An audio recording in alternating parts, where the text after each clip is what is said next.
ಹಣ ವರ್ಗಾವಣೆಯಲ್ಲಿ ಸಿಎಂ ಭಾಗಿ, ಇಡಿ ಜಪ್ತಿ ಆದೇಶದಲ್ಲಿ ಹೆಸರು ಉಲ್ಲೇಖ, ಸಿದ್ದರಾಮಯ್ಯ ರಾಜೀನಾಮೆಗೆ ಬಿಜೆಪಿ ಆಗ್ರಹ.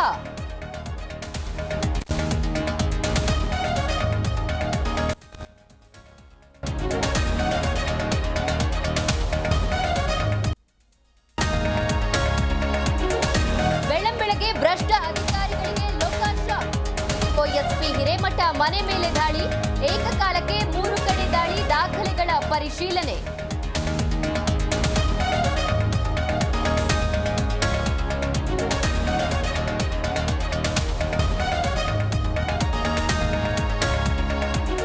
ವಿಜಯನಗರದ ಹೊಸಪೇಟೆಯಲ್ಲಿ ಭೀಕರ ಕೊಲೆ ಕೇಸ್, ಹತ್ಯೆ ನಡೆದು 3 ಗಂಟೆಯಲ್ಲಿ ಆರೋಪಿ ಅರೆಸ್ಟ್, ಮಿಂಚಿನ ಕಾರ್ಯಾಚರಣೆಯಲ್ಲಿ ಆರೋಪಿ ಲಾಕ್.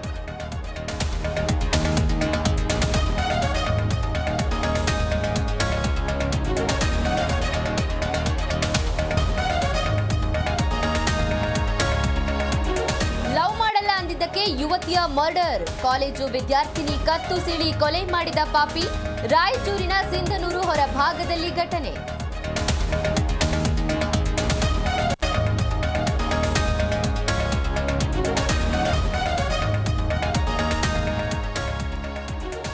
ಭಾರತ ಇಂಗ್ಲೆಂಡ್ ನಡುವೆ 4ನೇ ಟಿ20 ಪಂದ್ಯ, ಪುಣೆಯ ಕ್ರೀಡಾಂಗಣದಲ್ಲಿ ನಿರ್ಣಾಯಕ ಮ್ಯಾಚ್, ಧ್ರುವ್ ಜುರೇಲ್ ಬದಲಿಗೆ ರಿಂಕು ಸಿಂಗ್ ಆಡೋ ಸಾಧ್ಯತೆ.